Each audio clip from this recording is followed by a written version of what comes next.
Here's how I get the cutout flamingo in my artwork here.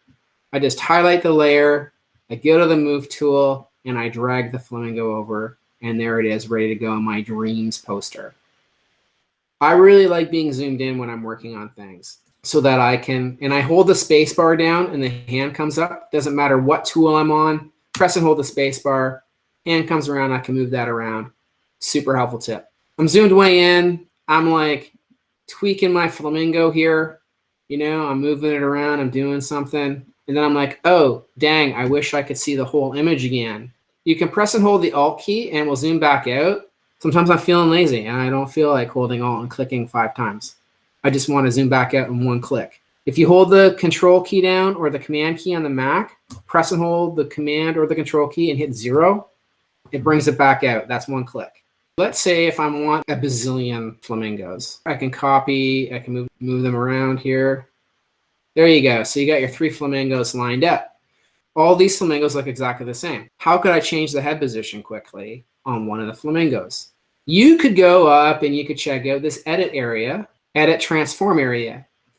You can put this warp on it and you could try warping it. Kind of looks a bit distorted and silly. You can try it. I'm going to hit escape if you don't like it. You could also go up into edit, the transform area, and you could try skewing it. You could see what distort does just for fun. You're like, okay, that's kind of doing some weird perspective thing. You might find that kind of cool, maybe not. Check it out, try it. But I want to change the head position with a little more finesse, right? So that I just went through a bunch of skewing and changing the object around a little bit. I want more finesse than that. You can go to edit and there's this puppet warp and it puts a mesh on it. What I do is I go and I start clicking inside that mesh and I add pins to the mesh here, like this.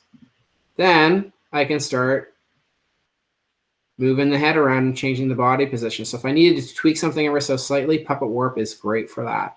If you don't want a point, you select it and you delete it.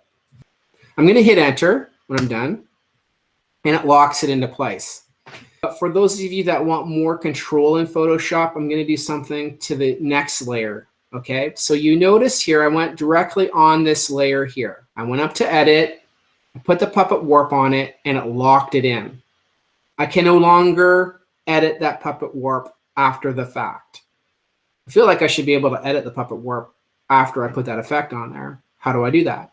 There's a way to do that. Let me show you. So I'm going to label this here Puppet Warp and call it regular just to keep myself in line. So I just put the Puppet Warp on there on a regular layer. But check this powerful trick out in Photoshop if you really want to dig in. So if you're on this layer here, if you right click on the layer, you can convert this layer to a smart object. So I'm going to convert this to a smart object.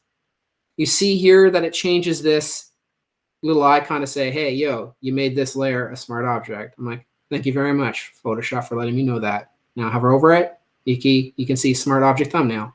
So now if I put the Puppet Warp on this, watch this for those of you that aren't sleeping. Edit, Puppet Warp. Okay, so start adding pins here, boom, boom, boom.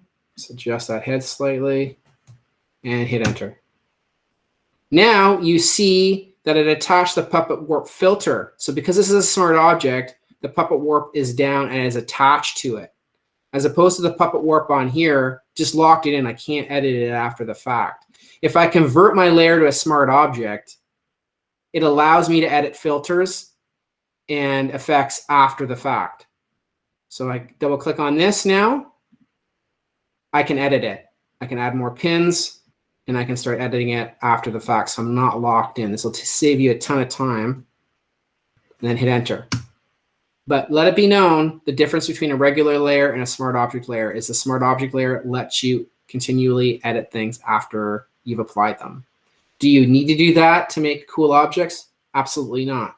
But for those of you that are advancing in Photoshop and you want more control, this gives you ultimate control.